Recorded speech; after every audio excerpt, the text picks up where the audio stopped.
Well, shares of Apple hit a record high on Monday as the tech giant is gearing up for its worldwide developers conference. And if the rumors are to be believed, it could be one of the biggest events for Apple in recent history. Let's bring in Ramon Llamas, IDC Research Director of Mobile Devices, to weigh in here. So, Ramon, obviously we know this is a developers conference that's supposed to take all the shine, but of course, all this talk that we're hearing about this mixed VR headset, what are your expectations for this big tech event?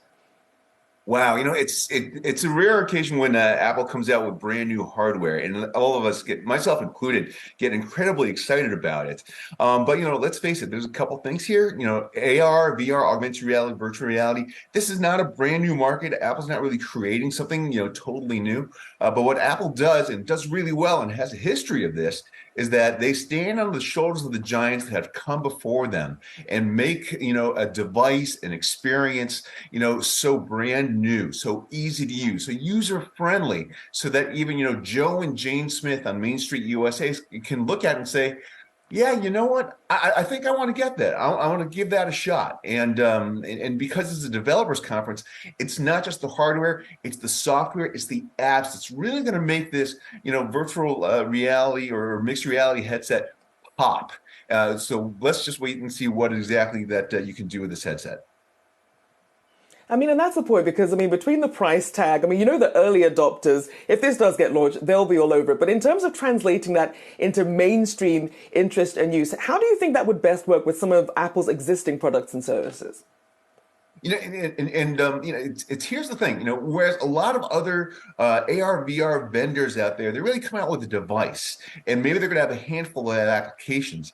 Apple can come at this rather differently and say, listen, not only do we have a device, we have a ton of services that we can tap into. We have Apple TV, we have Apple Music, we have Fitness Plus, and let's not forget an army of developers and a lot of top brand names out there. So when you kind of put this all together, Apple is one of those rare companies rather armed to the teeth in terms of what it can bring to the table. So it's not just Joe and Jane Smith on Main Street USA saying, okay, I have a device, now I got to go find the applications. Now it's, I have the device, I'm connected to all the services which I probably already have, and it's that seamless integration that's going to get people to come back again and again, saying this isn't incredibly foreign. It's new, it's fresh, but at the same time it's familiar, and I think that's one of the aces that Apple has up its sleeve to really make this a little bit more mainstream compared to some of the other devices that are out there. And we certainly saw they ended up doing that with the smartphone. Plenty of cell phone giants existed, and then Apple came in and changed the game. We'll see if they're able to do that here. Now, of course, this is a developers conference. So in terms of some of what we might see on the software side, what are your biggest expectations there? Here's the thing, the developers are going to be really excited about, number one, not just all the new developments and changes, and I'll talk about that in a second, but, if you take a look at, you have iOS, which powers the iPhone, you have iPad OS for the iPad, Mac OS, the different versions for the Macs, Watch OS, TV OS, and quite possibly, let's just call it, VR OS or XR OS. There's a lot of different ways for developers to get, deeper into that Apple ecosystem. And that's what they're going to be really excited about. And obviously that's all going to, connect with all the different kind of hardware that's attached to that.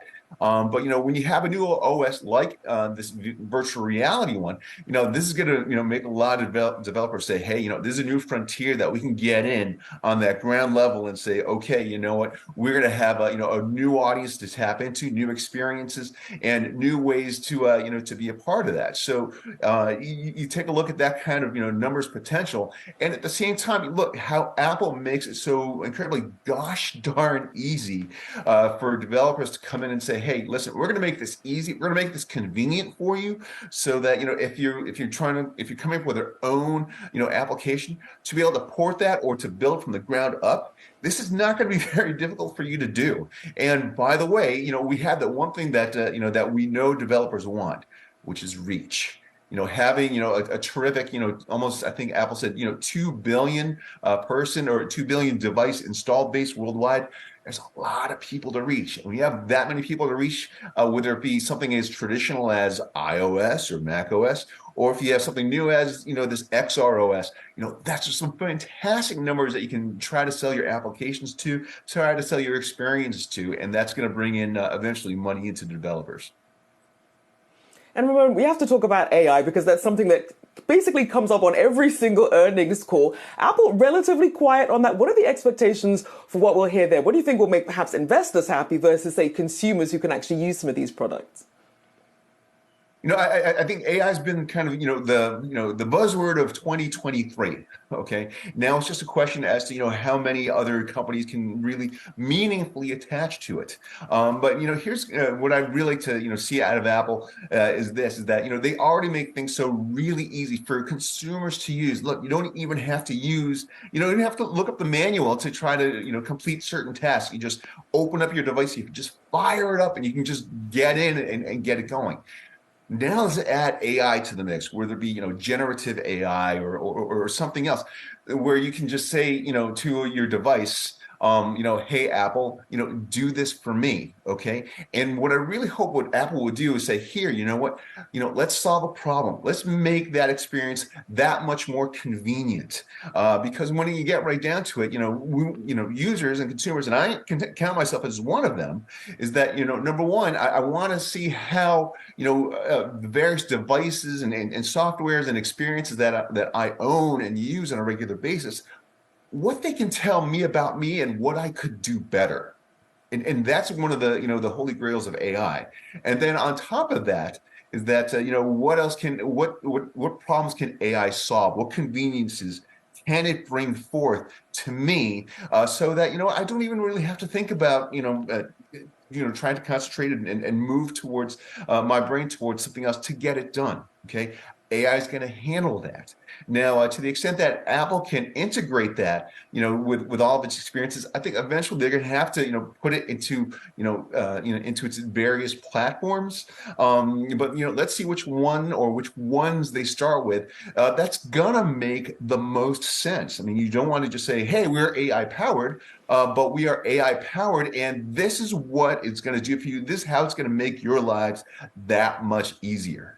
And when you have something like that, when you build a better mousetrap, that's what's going to make consumers and I think investors much happier. I think so too. That sort of optimized experience there. I mean, it does give a little bit of sort of Wall-E and Ready Player One vibes to it, but, still early days. We'll see how that goes. Ramon Llamas, thank you so much. IDC Research Director of Mobile Devices. Thank you.